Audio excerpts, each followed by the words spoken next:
Welcome back to another episode of the Successful Lead Generating Coaches Show. I'm Arfon, and I have some amazing expert guests with me. So I have Kyle and Ariel Tresch with me today. Good afternoon, guys. How you guys doing today? So good. Good to see you, Arfan. Yeah, it's so good to see you. And every single time we talk with you, we always talk about some things that are really, really cool. And maybe some things that we talk about today are stuff that maybe your audience hasn't heard before. Yeah. And we're just excited to dive in. It's a huge honor to be here, especially seeing the growth that you and JoJo have both had. So it's our honor to be here. That's awesome. So I have these two on my show, and it's a really close place because I've worked with Kyle and Ariel. Me and my wife have worked with them as coaches. But more so than that, they have a really great amount of experience, and they are the founders of an amazing mentorship program called Couplepreneurs, where Kyle and Ariel equip other entrepreneur couples with proven strategies that they need to rapidly grow their business in their relationship and really grow to 7 figures and beyond without growing apart in the process. We can often hear that when some people go and start working in business together, one of the things that happen often is they start butting heads and causes a lot of conflict and issues there, in addition to also the battles and the struggles of entrepreneurship. So these two are excellent when it comes to this topic, and I'm super happy to have them here today. And they're going to share with us what they call the Couplepreneur's Blueprint. And this is how to build a successful business with your spouse. So I am super excited. So without further ado, I want to toss it back over to you guys. So if you can just, share with us your journey on, how you went from being a married couple to becoming successful entrepreneurs and building multiple businesses along the way, helping dozens of other couples also build their businesses to 7 figures and beyond. Can you share your journey a little bit with us for the audience to get a little know more about you too? Absolutely. So I'll kind of start with, it all started with what we call the anti-honeymoon phase that we went through, or the anti-honeymoon stage. So Kyle and I both kind of came from humble beginnings. We grew up in a very small town in Ohio, in the middle of cornfields and the whole gamut. And we actually dated for 7 years before we got married. And we both had separate businesses during that whole time, during the time that we were dating. And by the blessing of our businesses, we were actually able to self-fund our dream wedding in the Bahamas, which was amazing. And I remember when we were getting married, obviously we had a great relationship up until that point, but we thought we were both entrepreneurs. It's only going to get better from here. But that's not exactly what happened. In fact, because we became so quickly focused on our own individual pursuits, what ended up happening is we really started to neglect our marriage, and we experienced tension in our relationship really for the first time. And if I can say so myself, some of the biggest tension centered around Kyle thought the answer for the issues, the challenges that we were having was really for me to just become his assistant in his business. And that was not the right option at all. So yeah, as I'm sure your audience could see if they're watching this on video, if you could tell by Ariel's expression, me having Ariel become my assistant was not the solution to having two entrepreneurial people work together in one unified direction. But at the time, there was nobody we could turn to. Yeah. We didn't have a group or a community of entrepreneur couples that could give us advice. So we had to figure it all out the hard way. And what happened was that instead of having a honeymoon phase, we had an anti-honeymoon phase. Literally, it was the hardest time of our entire life was after we got married, because we got married, we went back to our house, and both of us were working on our separate businesses on 2 sides of the house. And what we were doing is we were both growing and we were both successful, but we were completely driving in 2 different directions. We had 2 visions in one household. And as we like to say, if you have 2 visions in one household, 2 visions creates division.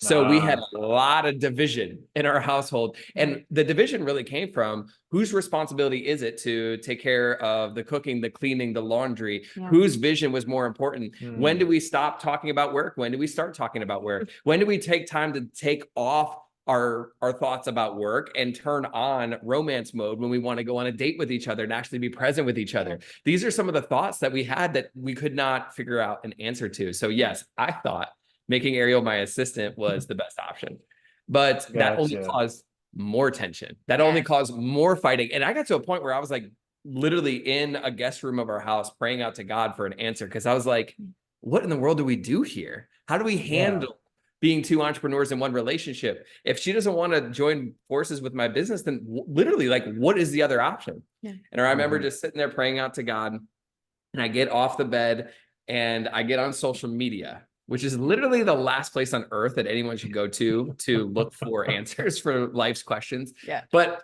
lo and behold, I got on social media and I saw a live video that Ariel was doing for her business. Yeah. At the time, she was an organic marketing coach, helping various different women build six-figure businesses using just social media. And she was doing a live training on that topic. And underneath her live training, I saw comments from women all over the world saying, Ariel, thank you so much for sharing your wisdom. Yeah. Thank you so much. Because of what you are sharing and because of what you are doing, we have the opportunity to grow our businesses. And at that moment, it clicked to me. If I was going to take Ariel's light and put it under a bushel, I would be depriving the rest of the world for the gifts that God gave her to shine. Wow. So literally that kickstarted this entire journey for us, because I ran out of the room when she was done with her live video. I looked at her dead in the eyes and I said, hey, I'm so sorry. Yeah. You're an entrepreneur and I'm an entrepreneur, and I never want to hold that back again. And in that moment, I asked this one question that literally changed everything for us. And that one question was this: how can we take our individual passions and point them towards a unified purpose?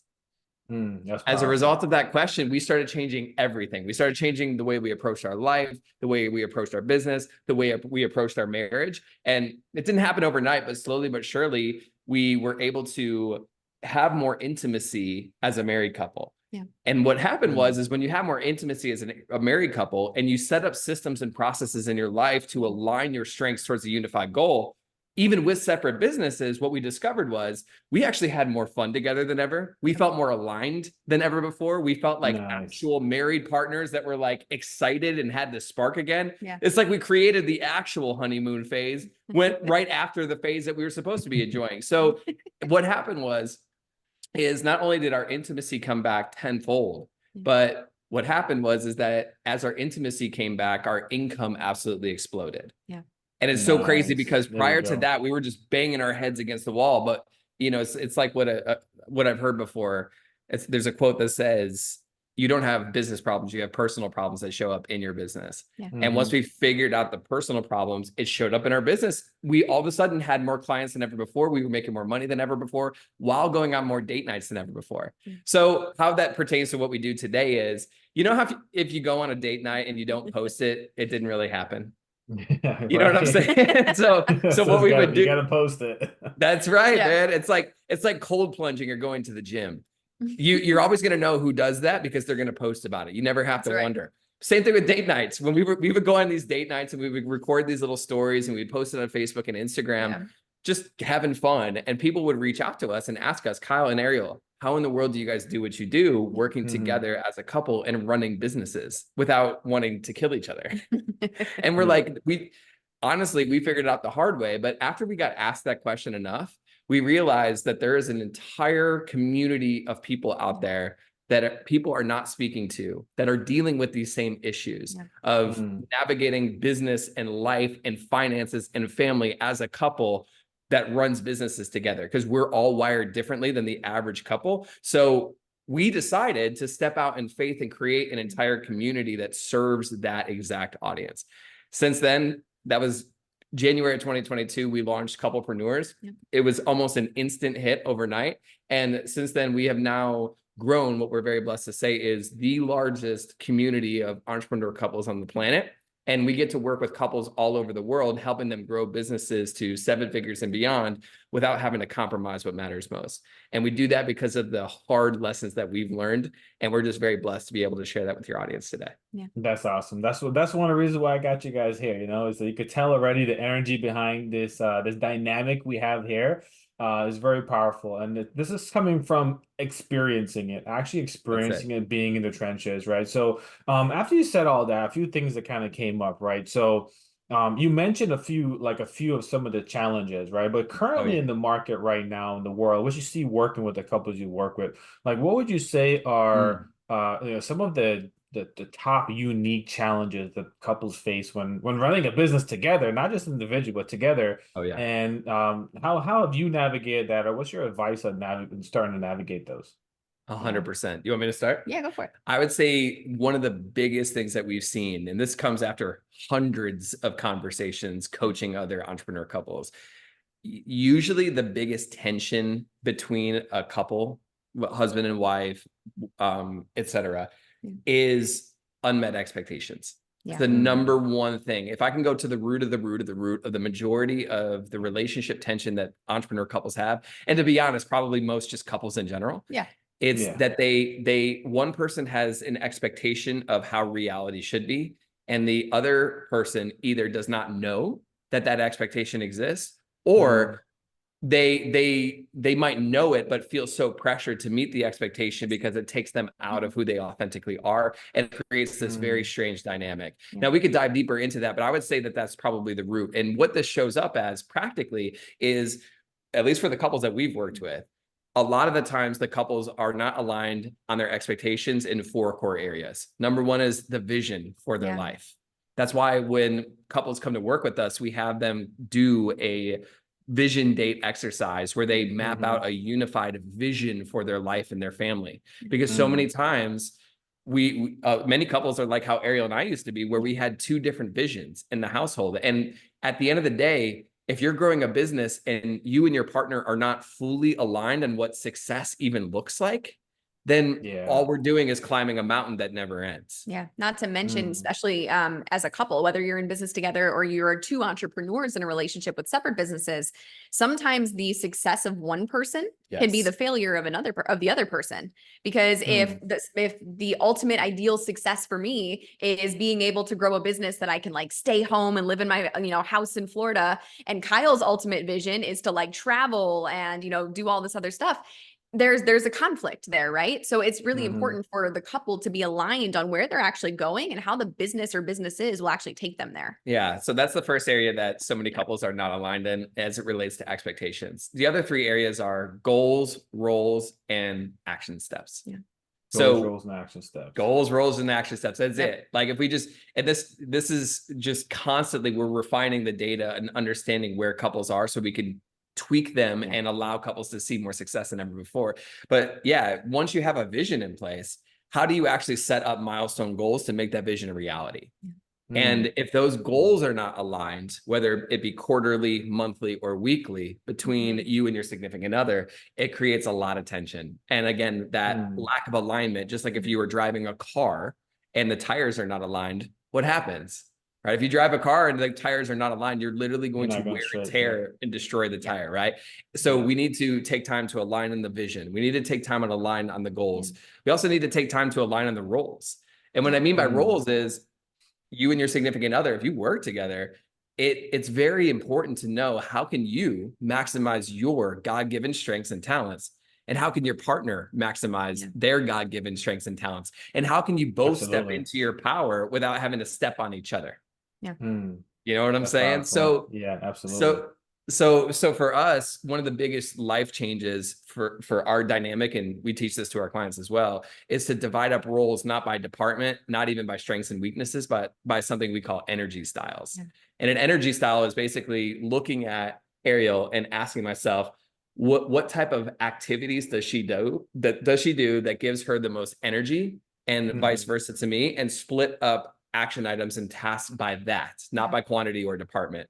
That we can go deeper into if you want to, but that has been huge for us. And then of course, action steps is pretty self-explanatory, but you'd be surprised.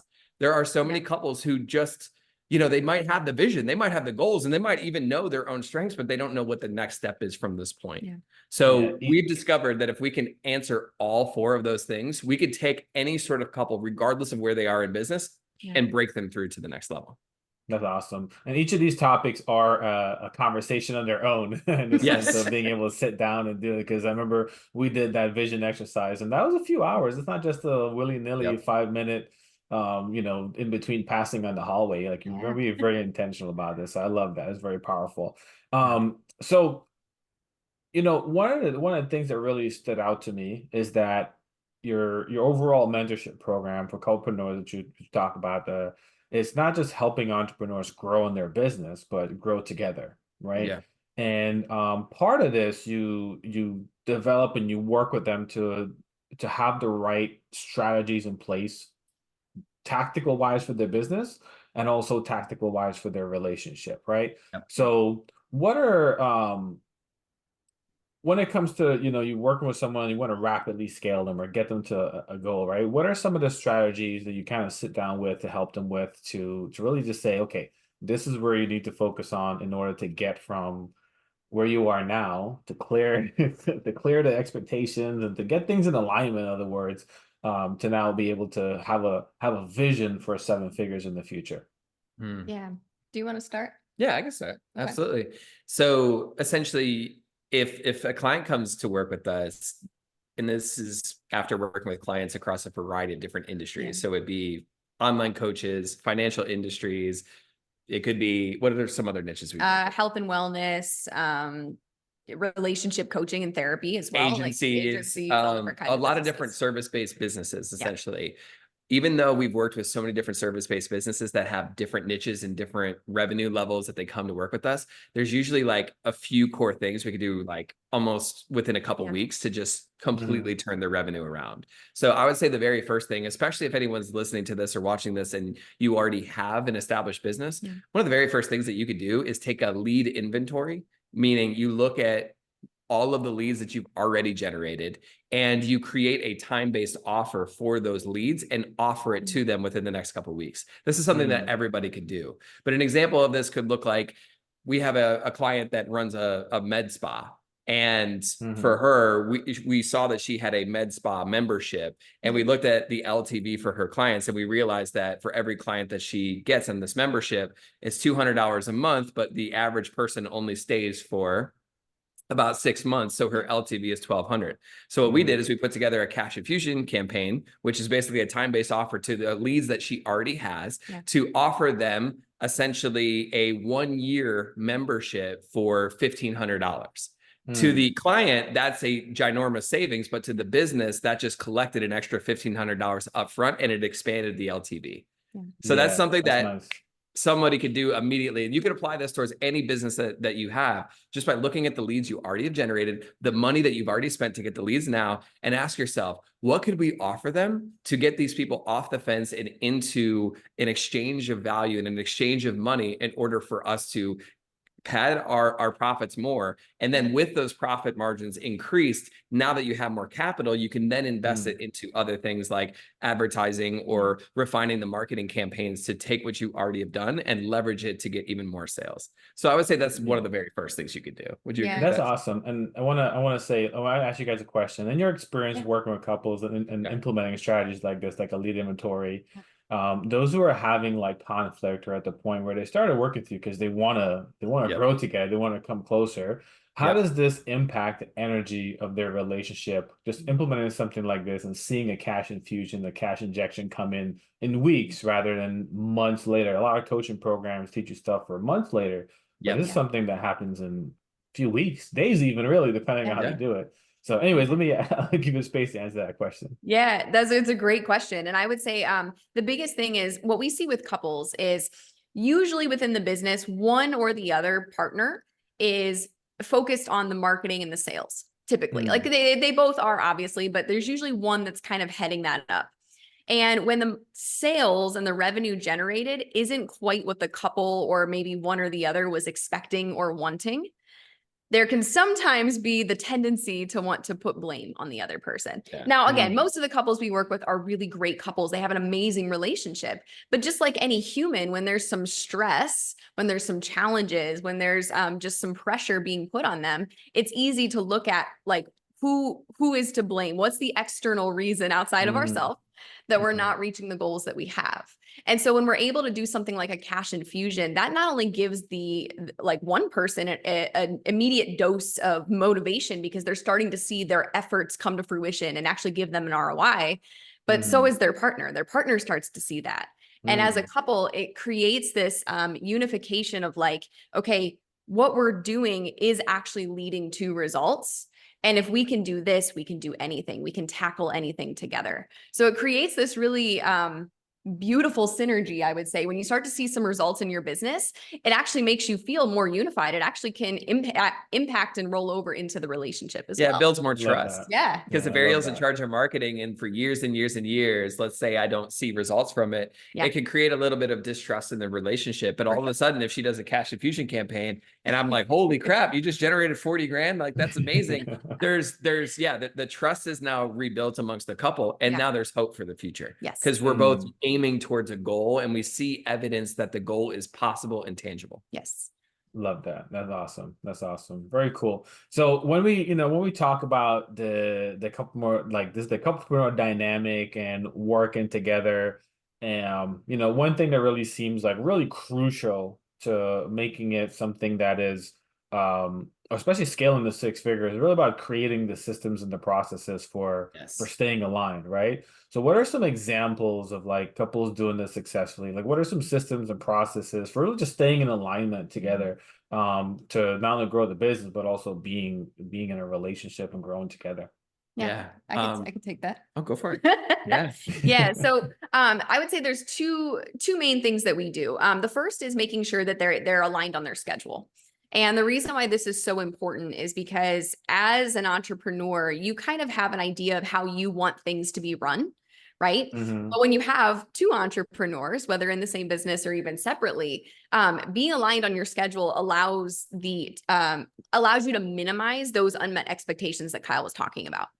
So when you both have a schedule and then you're both following that schedule, Kyle knows what I'm doing, I know what he's doing, and we're both aligned on what's actually happening throughout the week and the measurable progress that we can make in the business. So I would say number one is aligning on their schedule first. And then the second piece of that is what we call having regular check-in meetings. So these check-in meetings are like for us, like a daily 5 to 15 minute check-in where we're just sitting down and going, okay, this is where we're at in our business. This is where we're headed. What are you doing today? What am I doing today to get us closer to the goal? And what this does is not only does it allow you both to see again that you're in it together, that you're both taking measurable steps towards what it is that you want to create, but it just keeps you on the same page, because when you have unmet expectations that pop up, that's what creates tension. And if we can eliminate those unmet expectations by every day just coming together for a very short amount of time and just knowing, okay, here's what I'm doing, here's what you're doing. Okay, we're going to come together at this time. Like Kyle and I will go, okay, we're going to eat lunch together at this time. We're going to stop work at this time, and we'll determine those things in advance. So then that way, if 6 o'clock rolls around and we've determined, okay, we're stopping work at this time, we now know that that's what we're going to do. And there's not that unmet expectation of Kyle's still working and I'm ready for him to be done. And I thought we were going to eat dinner at this time. And like, there's all these things that we create that tension. So number one is just aligning on the schedule throughout the week. And then number two, to kind of like keep that schedule intact, is having those daily check-in meetings and check-in points. Anything you would add to that? So I said I really like that, because one of the underlying things, and you guys didn't really say this, is that this increases communication at like a super level. All of a sudden, it's like now we're communicating on, really focused on the same task as you mentioned earlier, just having that vision for what you're going after. But absolutely, Kyle, if you want to add on to that too, please. Yeah. One additional simple system that everybody has heard before, but maybe people don't recognize how powerful it is to have regular times to date each other throughout the week. It's traditional wisdom for people to hear, to go on a date night, right? Everyone says that. But what we've done in our coaching programs is we create fun contests and accountability challenges where couples literally compete with each other to go on consistent date nights, and we give away prizes for people who are the most consistent. And we've had couples who have literally generated $300,000 and more in 1 month, hit record revenue numbers, and still come to us and say, hey, that was great. We've made more money than ever before, but you guys holding us accountable to go on dates with each other is the most valuable part of this program. But those date nights, man. It's crazy. It is absolutely wild, because when you have the accountability system in place to ensure that you do the things that you probably already know you need to do, but you actually do it, what you get to do is you get to remind yourself of why you and your partner are together in the first place. It's not just to grow a business. You're also with your partner that you get to share intimate moments with. And we want to make sure that we keep that spark alive. Yeah. I will also say too, just to add to that, there's a difference between going on a date to check off a box, Right. and going on a date that's like actually where you're actually present with each other and that's actually quality time with yourself, with each other as a couple. Yeah. Versus a lot of couples go on a date, they go out to dinner and they spend the whole dinner talking about business, which is great. We love to talk about business, but at the same time, it can reach a point where we're always so focused on the future that we're not really present and connecting in the now. So I would just say there's a difference between checking off a box and going on a real date night where you can actually be a couple and not just business Yeah, we partners. have like techniques for that for Yeah. days of like how Yeah, to turn off work mode and turn on Yeah, date. I was gonna say that's one of the things when we worked together. One of the biggest pieces was there's like it was a workshop where we talked a lot about the transitional piece of the questions to basically transition from work mode into date mode. So work mode doesn't go into date mode, and now you have a business meeting on your date or something Exactly. like that, right? Yeah. Yep. So that's awesome. So there's a lot that goes into the business, a lot that goes into marriage or a partnership along the way, right? So when it really, so date night is one thing, right? So other than that though, like how do you help couples to like really find their right balance between the business demands and making time for family, health, and of course each other? Yeah. Yeah. I'll start and then I'll give Go it to for you. it. Hit it. So one of the things that we do with couples when we first start working together is help them to create a priority hierarchy. And we typically like to call this more of a seasonal priority hierarchy. And what I mean by that is we believe that life comes in seasons, right? Just like nature, life comes in seasons. And when you and your partner are able to align on what that season looks like and create a priority hierarchy, or just label your priorities in that season from 1, 2, 3, 4, it allows you to actually prioritize what matters, get done what you both want to get done, and be on the same page with like, so in that season, are we prioritizing growing the business? Are we prioritizing spending more time with family? Whatever that looks like, it's important to be aligned on that. So what we do, for example, is, we'll say, okay, for this season, where are you in your business? What are your business goals? And like, what's your stage of business? If your stage is, you're in a hyper growth season, then the number one priority spot may be business for this season. Now, it doesn't mean that it's more valuable than family. It just means that, if worst comes to worst, we may decide, okay, we may put a few more hours into the business for this season versus, going to the gym 6 days a week, we might go 5 or something like that, right? Yes. If we're contrasting business versus health versus relationships and maybe spirituality are kind of the 4 big areas that we consider. Then in other seasons, sometimes it's like a maintenance season where maybe the business is doing really well and you really want to focus on spending more time with your family. That's something that we need to discuss and be aligned on as a couple and as a family. And that's what we help our couples do as well. So really just determining for each season that you're in, which we recommend kind of reviewing this every quarter, what's your priority hierarchy for this season? Is it business first, relationship second, health third, and spirituality last? Like just depending on where you're at and what your goals are. Is there anything you'd add to that? Yeah. So how anybody can apply this is to just look at your life and rate your area of satisfaction in all 4 of the big core arenas of life. So business, relationships, spirituality, and your health. Out of those 4 areas in this season of your life, which one requires the most attention right now? And again, like Ariel said, all 4 of them are very important. Yeah. Yes. Ideally, we want to progress in every one of these areas every single day, and it's totally possible to do. But in general, a priority is something that will dictate the highest level of focus in this season. Because listen, it would be very super compelling for us to just simply say, you can always put business last, and you could just set up some automations and you could sit back on the beach, talk to your family 23 hours out of 24 hours in a day, and money just spits out at you, and you're going to be ripped and you're going to be spiritually on fire just by doing that. But the reality of life is that you reap what you sow. So what this means though, practically speaking, is if we're in a season of life where business is first, our relationship is second, spirituality is third, and our health is last, like for whatever reason, we just feel like we are super healthy this season and we need to focus our time that way. Yeah. What that means is that we are aligned in the sense that we will allocate more time, more energy, more resources towards business and less towards our relationship. Contrast that. We've been through seasons where it's the 100% opposite, where Ariel and I have been in a position where our businesses are going great. We feel spiritually on fire, but there's just some areas of our health that need to be addressed. And on top of that, there's some areas of our relationship that need to be addressed. So quarterly, we will say, okay, well, health is number 1, relationship is number 2, business is number 3, and spirituality is number 4. Based on that, that basically becomes our code and the lens at which we look through making decisions as a couple. Yeah. So if we can figure that out ahead of time, it filters all decisions by, hey, are we prioritizing what matters most right now or not? So we've been in seasons where we have gone really hard in the business. We've had seasons where even during some of the hottest times to market and sell, we have like completely take our foot off the gas because we knew that we needed to address what was happening in our relationship. Yeah. So that would be kind of like a code, something that every single person could do now. And it's just like when you practice in the dojo or in a karate center with pads and foam swords. If you can get that right ahead of time, then by the time life hits you and comes at you and fights you, you already have this priority hierarchy prepared to fight back without any friction. Yeah, I'll just give one last practical example. How this showed up in our life, for example, was, you know, if we decided we are going to go to the gym at 5 p.m.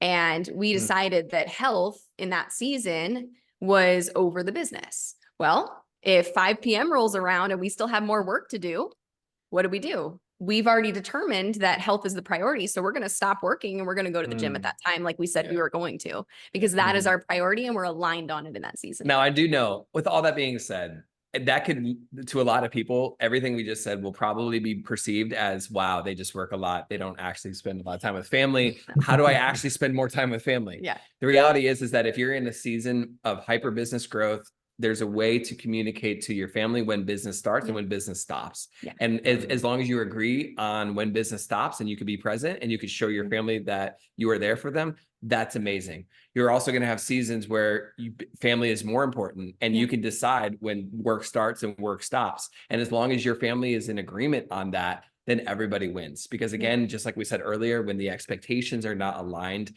that's what creates the biggest problem. Gotcha. See, everyone listening right now, I want you to reflect back on what Ariel just said. And I want to point out something that at no point in this conversation did they say sacrifice. No. And that's a big buzzword that kind of goes out, that, you know, you have to sacrifice one for the other. Exactly. And it's so important that work can throw you off a lot. But when you look at it, just a hierarchy as far as like, and it's a season. It's never a sacrifice. It's just a prioritization and looking and coming together and making a mutual decision. So it's not one person making the decision versus the other. It's coming together and making it together. So I think that's very powerful, right? Just transition a little bit when we, you know, again, working together as a married couple or just as a partners. It's never a case, you know, whereas everything is all smooth sailing. There's always like, you know, disagreements and conflicts that will eventually come up. What are your advice for, you know, what advice do you give for just resolving them productively? Absolutely. This is something we coach on a lot. So we kind of have a framework for handling a disagreement that could take any couple from a disagreement to making a mutual decision together. So I would say step 1, if you and your partner ever find yourself in a disagreement, step 1 is to simply do what you can on your part to diffuse your defensiveness. That's the very first step, because a lot of times this one step is the domino that could either fuel a fight or fuel a solution. So if I'm having a conversation with Ariel and let's say I am really excited about launching a mastermind. This is a real scenario, by the way. This is actually something we literally disagreed on. Okay. So years ago, I'm like, Ariel, we need to launch a mastermind. It's going to be great. And Ariel's like, yeah, I don't really agree with you. Now, in that conversation, I have a choice. I could respond by thinking Ariel doesn't respect my credibility. She doesn't respect my perspective. She doesn't understand that I have the information that I have and that she doesn't see the vision for it, man. I could literally have that thought. And that is me taking it completely defensively. Or I can, in the conversation, just feel that like desire to defend my point come up and just diffuse the defensiveness, like feel that defensiveness and let it fade. And that opens me up to have a conversation objectively and actually understand where she's coming from. That's actually step 2, is to define your partner's perspective. So once you diffuse the defensiveness, you can define your partner's perspective. Meaning, when Ariel says, I don't think we should launch a mastermind, instead of me going, you think I'm wrong and you think I'm an idiot, Mhm. I say, okay, if I'm hearing you correctly, your perspective that you're saying is that you think this is not the right idea right now. And then she can have the opportunity to either confirm or deny. Yeah. Right. And Gotcha. in this particular case, what she told me is, no, Kyle, I really like that idea. Yeah. This is just the right idea, the wrong time, because it would require allocating resources in a specific way that we just currently don't have available. That's really helpful, by the way. All you couples watching, usually you have a go person and a no person in a partnership. Yeah. And it's really helpful to have that tension because it keeps you from going off the rails. Yeah. So in this particular case, we've defined our partner's perspective, which takes us into step 3, which is to determine which partner has more data. Yeah. So let's say that Ariel says, hey, I believe that a mastermind is not the right option right now because of the resources. At that point, if we still disagree, we go to layer number 3, which is determining, okay, if you have one point of view, Ariel, and I have another point of view, between the two of us, who is exposed to the most relevant data to make this decision? Because at the end of the day, when you are making decisions as a couple, especially that impact business, the goal is to not figure out who's right, is to figure out what's right. Yeah. We're on the same team. Exactly. So in order to figure out what's right, just like Arfan, reading ad campaign metrics and data all day long to help your clients get amazing results with Facebook ads. Same is true with making decisions as a couple. You want to look at the data that we both are exposed to and objectively analyze it and make the right rational choice to move forward. So in this particular case with the mastermind, I have had experience helping 7-figure and 8-figure businesses maximize their revenue by adding offers like masterminds. Ariel has had more experience working with more startup phase businesses, helping them scale to 7 figures and beyond. And based on where our business was at that moment, Ariel's viewpoint was actually more accurate to the situation at hand. Relevant. And relevant to the situation at hand. So then we're like, okay, so check in Ariel's department. But let's say we still disagree. Because sometimes, like you just really want to go for it. Yeah, you go at it a little bit. Yeah, you just still want to drive forward. Well, the fourth step is you actually find a third party to speak into you. Yeah. So this is why we believe coaching and mentorship is so important, because if Ariel and I still disagree after all of those steps, then it's just helpful to get somebody else who's already been there before. Who's objective and unbiased. Exactly. So they're not like your gal pals or your bros that are going to just defend you and your perspective no matter what. No, these are this is a third party expert, mentor, coach, counselor that can look at your situation objectively and say, based on weighing both options, we think partner A has a better option. So in this particular case, we did this because I was still so gung-ho about this mastermind. So we went to our coach, and we call our coach the tiebreaker, because we will sometimes disagree. And our coach was like, hey, based on where you guys are, I actually think Ariel's perspective makes more sense. And at that point, I'm like, okay, now not only do I understand Ariel's perspective, not only does she have more data, but based on the third party objective feedback, I think she's in the right here. And that takes us to the 5th and final step, which is just make a decision. Just decide. And what a decision is not a flippant choice of like, all right, well, we're going to try it, but I'm going to hold it over your head if it doesn't work. A decision is, okay, this is the information we have. This is what our coaches are telling us. Yeah. I might have a differing opinion, but you know what? We're going to move forward. And us moving forward is a decision that we make as a couple. So neither one of us could blame each other when it doesn't work, or neither one of us can brag when, oh yeah, I told you that would work. I've told you I was right. We make those decisions as a couple and we don't turn back.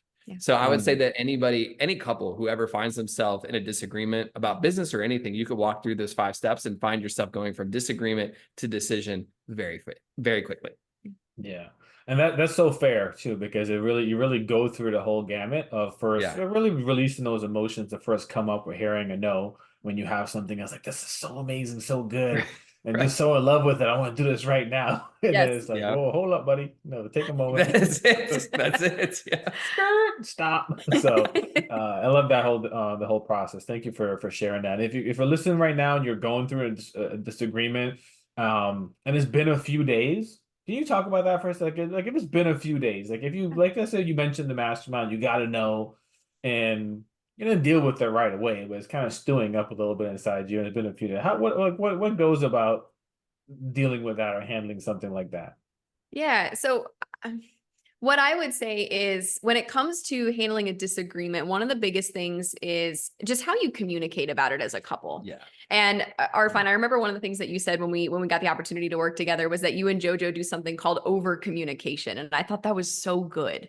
It's so genius. And it's such a testament to the relationship that you guys have. But specifically, if something is like festering, just being able to communicate about it in a way that's as objective as possible and doesn't attack your spouse. That's the big thing right there. Yes. That's the underline, highlight, bold, all caps. Yeah. Yes. Yeah. You can have a disagreement without attacking your spouse, without attacking their character, without using words like always and never, right? Like a lot of times what happens is something that's just a little disagreement turns into an all out fight because, you know, we start calling each other names or we start saying like, you always do this or you never do this. And that's when we're really starting to, from our spouse's perspective, attack their character, attack who they are. And instead of that, when you can look at, again, going back to being able to make an objective decision and remembering that you're a team, you're on the same team, even if you don't agree. Kyle and I don't agree all the time. We usually can come to an agreement, and it does, to your point, take some time. But it's just keeping the lines of communication open in a way that's not attacking each other. And we always kind of use that as a trigger of like, hey, we're on the same team. It's not who's right. It's what's right. And how can we come to what's right in the most efficient way possible? And the couples that practice this the most are the ones that eventually over time come to respect the fact that their partner disagrees with them. Yes. I'm sure many That's people powerful. this. I love when Kyle disagrees with me now. Vice versa. Because I'm like, the fact that you have a different perspective allows us to make a much more balanced, objective decision, which impacts our business because we all know that the success of your business is 100% dependent on the effectiveness of the decisions that you make. And the speed of the decisions that you make sometimes. Exactly. So if we're going to make really good, fast decisions and we have two different perspectives that may differ, it allows us to have such a more holistic opinion and a holistic perspective on making the best decision for our business moving forward. So it's awesome because when solopreneurs run businesses by themselves, they have blind spots that they're not aware of. We all have blind spots. Yeah. We all do. And when you have a partner that can see around your blind spots and kind of close the gap on that puzzle piece that is missing in your awareness, man, things become so much easier. Yeah. That's awesome. I asked that question because I wanted you guys to give permission to someone right now who may be listening, who's like, hey, I mentioned something 2 weeks ago. And we really, I got to know, but I never really discussed it fully. I never really kind of, gave it my all, like really look at this from my spouse's angle too, as well, that, the permission is there that you can, like, regardless of time between, you can still communicate about it. You can still have 100%. A conversation without stopping. So, absolutely love that. So, coming up to the end over here, I want to ask you guys just a few more, just really quick questions, right? So in your experience, what are some common pitfalls or like mistakes you see entrepreneur couples make that honestly just jeopardizing their business and or their relationship? Yeah. I mean, what you could do is you could take all the advice that we've given so far and then just do the opposite of everything we just said. And man, if you drive in the opposite direction of all those things, if you don't have an aligned vision, you don't have aligned goals, your roles are clearly undefined, you don't know what next steps are, and you blame your partner for absolutely all of your failures, that's a recipe for straight to the bottom. So I would say that you could kind of invert anything and just learn from what not to do. Yeah. I would say though, just to add to that though, just to add to that, because that's a lazy answer, isn't it? Answer. To add to that, man, I would say my mind took this in a really interesting direction. I'm curious if it's mine too. So I don't think so. We're gonna find out in real time. Let's do it.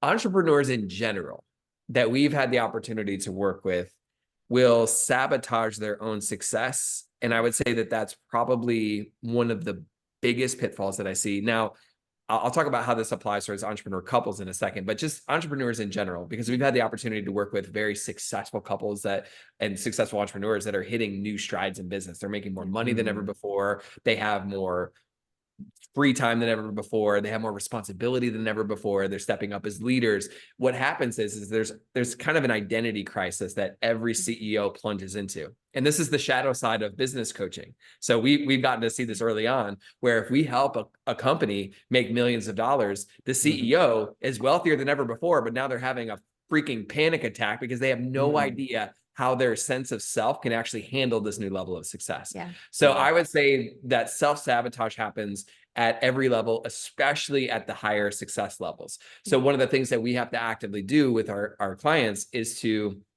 train their lungs to get used to the new altitude. You know how if you hike a mountain, the higher up the mountain you go, your lungs, the air gets tighter. So what we have to do is regularly train our clients on their own self-image and their self-concept to provide their minds with evidence that they too can handle this new level of success. They're not going to ruin it. Because if you fear that new level of success, you start backpedaling. Now, how this relates to entrepreneur couples is this shows up, this self-sabotage shows up in the relationship. For Ariel and myself, if I could be very bold and vulnerable here, this has been one of the biggest struggles in our relationship is the amount of self-sabotage I put on myself after achieving levels of success that I've never seen in anybody in my family. I would freak out. I literally would be like, I don't know if it's right. I don't know if I'm spiritually aligned. I don't know if what we've created is what I want. And then I just start spinning out because my mind has no idea how to reconcile this new level of success with reality. And it shows up as anxiety. It shows up as depression, and it can bleed over into our relationship, even though once again, it's just a complete personal problem. So that's where my mind went. Was it different than where your mind went? It was very tied, actually. Was it? Yeah. Okay. I'm curious to hear Ariel's thoughts. So very, very similarly, another pitfall I see with entrepreneur couples specifically is I think there's this very common belief that the more your business grows, the less time, energy you'll have available for each other or for your family. And so along the lines of self-sabotage, what we tend to see is if there's a belief operating even in the back of your mind subconsciously that success in business will equal strain on your relationships, you won't grow your business 100%. just flat out. Or you will, but then you'll sabotage it and knock yourself down a few pegs. Because again, if you have this belief, and this is something that I struggled with, I think we both did to a degree, but for me specifically, I came from a family of multiple divorces and they owned businesses. And so even though nobody ever said it directly, I saw my family go through divorce, separation, fights, and they usually, it centered around money, how we were going to allocate funds, who was spending more time in the business versus taking care of the household, how they weren't able to see each other and spend time together. And after seeing this for years, it created a belief in my mind that if I was successful in business, it would cause more strain on my relationships. And so what happens? We start to grow the business, we self-sabotage because growing the business is going to equal more pain. So why would we do that? And so I think from a pitfall perspective, it's being able to objectively look at yourself and determine, do you have a belief like that could be operating in your mind? Do you believe that you can have a 6, 7, 8, even 9-figure company and still have an extremely rich and fulfilling relationship and family life? And if you don't, that's something that you really need to deal with because more success isn't going to solve that problem. So it's being able to look at that, acknowledge it, and really sort through it and find more evidence to the contrary. So what I started doing is I started looking at, okay, how is building a business actually contributing to our relationship and to, the time that we have together, the quality time that we have together. And I was able to see that, building a business would allow us to go out to lunch on a random Tuesday to the beach just because we didn't have a boss to answer to, right? And so I started finding evidence like that to support that, no, I can have a very thriving business, but also a thriving relationship at the same time. Yeah, there's just something about grabbing Chipotle, heading out to the beach and having a good day, right? That's right. You know it. Guac is our love language. 100%. All right. Final question, rapid fire. We're not gonna dive too much into this, right? So someone who right now, maybe one spouse has been in business and they're looking to transition, or other spouse has been working a corporate job and they're looking to transition now, and they haven't worked together and they're not going to be working together, right? So we got that picture in mind, right? So what is rapid fire? What is your top 3 pieces of advice for someone that is in that position right now? I'm considering all the variables. Yeah. So Oh, go ahead. you go first. I was going to say, I think the number one thing I would consider is, why do you want to go into business together? And I know that sounds very simple, but sometimes what we do see is one person is already a business owner and they really want their partner to come into business with them because like they think it's going to maybe solve a problem that they're experiencing or solve a challenge that they're experiencing. And sometimes they can put some undue pressure on their partner to become an entrepreneur when sometimes that's maybe not what's actually going to fulfill them. So this is more like the precursor, I would say. Good. But the precursor is really just determining, do you both actually want to be entrepreneurial? Do you want to be in business? And if the answer is yes, then by all means, go full force into it because it's an amazing dynamic that can create so much magic. But just make sure you're going into it with both eyes open and you both are aware of why you want to be in business and what you both want to create. And together. the reason why Ariel says that is because we know many couples who have tried to go in business together only because one partner thought the other person should be more entrepreneurial. Yes. And that's a recipe of disaster. That's actually a situation where we would say, don't go into business together, which is probably the opposite of maybe what you thought our answer was. But that's in that scenario. Yes, now, for the scenario that I think is much more likely in the context of your question is if somebody is going on full bore entrepreneurship and their spouse is coming with them, I would say the very first thing to do is to make sure that you both have a very clear idea of what success looks like. Yeah. This kind of goes back to the unified vision. If you have one vision of what success looks like and your partner has a different idea of what success looks like, two visions equals division. And you both will be going in two different directions. And therefore, if your mind is focused on a direction, what our brains do is it creates options to get us to whatever goal that we set for it. But if we have two different goals set, then we're no longer walking together. We're actually walking apart. So I would say define the goal would be number one. Yeah. Number two would be to very clearly define the milestone steps to make those goals a reality, because we are very big practical people. We're not very woo-woo people. So what we mean by that is if you want to launch a new business, then there's some steps that you need to take, objectively speaking, and we have to be clear and aligned on what those steps are. Like if you're launching a brand new business, you have to be very clear on what your niche and your messaging looks like. You have to be very, very clear on where your ideal prospects are online. And then once you know the answer to those two questions, you have to be very clear on putting a system and process in place to start bringing those customers to you and bringing them into a sales process that actually turns them into a sale. And then once you make the sale for it, you have to know what the margins are so you can take whatever money you have and reinvest it into more marketing efforts to continuously grow the business. So that is number two, is like, make sure you have that piece in place, which is why I would say step three, although this sounds super self-serving, it is our honest answer, is to find a mentor. To find a mentor.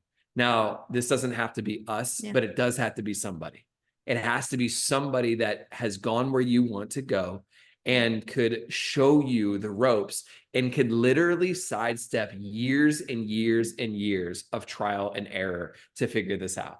If you do not have mentors in your life, your only option is to figure out what you want to do by trial and error. But when you have a mentor in your life, they can shortcut time and energy for you. They can offer an objective third-party perspective that is outside of your blind spots, and they can show you the fastest way to get your goal as a couple. So those would be my 3 steps.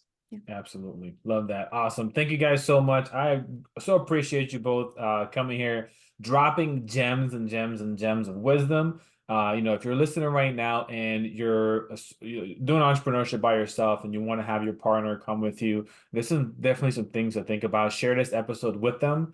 If it's definitely, because it's going to help put you guys on both the same page. And before I wrap this up, obviously we need to know how we can connect with you. How do we get a hold of Kyle and Ariel? How do we find, follow, be part of the largest couplepreneur community?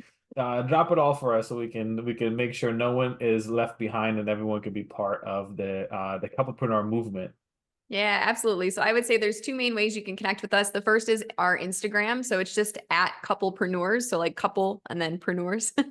So that's our Instagram. Of course, you'll see our stories where we share our date night stories. We sing a little fun song that apparently people like now. And eat a lot of Chipotle. And eat a lot of Chipotle on the beach. The second place is, as you mentioned, our Successful Couples in Business Facebook group. So if you just go to Facebook and in the search bar, you search for Successful Couples in Business, our Facebook group should pop up to the top. And that's where we have thousands of other entrepreneur couples that you can connect with that understand what you're going through and are on a similar journey as well. Awesome. So everyone, I will go ahead and drop those links in the description below. And so that way you can just click and be able to go and join there. But take the moment to go be part of the community, because I know Kyle and Ariel, the stuff that they talked about today, they go a lot deeper inside their free community. And if you have the opportunity to join them, to work with them whenever they have their cohort starting or their group program starting or one-on-one, whatever the case may be, definitely do it. They will definitely be able to change your, the relationship dynamic you have together with your spouse or your partner, and also with the business combined together for tremendous growth. I'm a testament to that, as I've been clients of Kyle and Ariel along the way. So definitely, again, Kyle, thank you all so much for being with us, being with me today and sharing this with my audience. And everybody, thank you all so much for listening. Don't forget to share this episode with your spouse, a partner, a friend, anyone you think will need it. And stay tuned for the next episode. I'll catch you all next time. Bye-bye, everyone.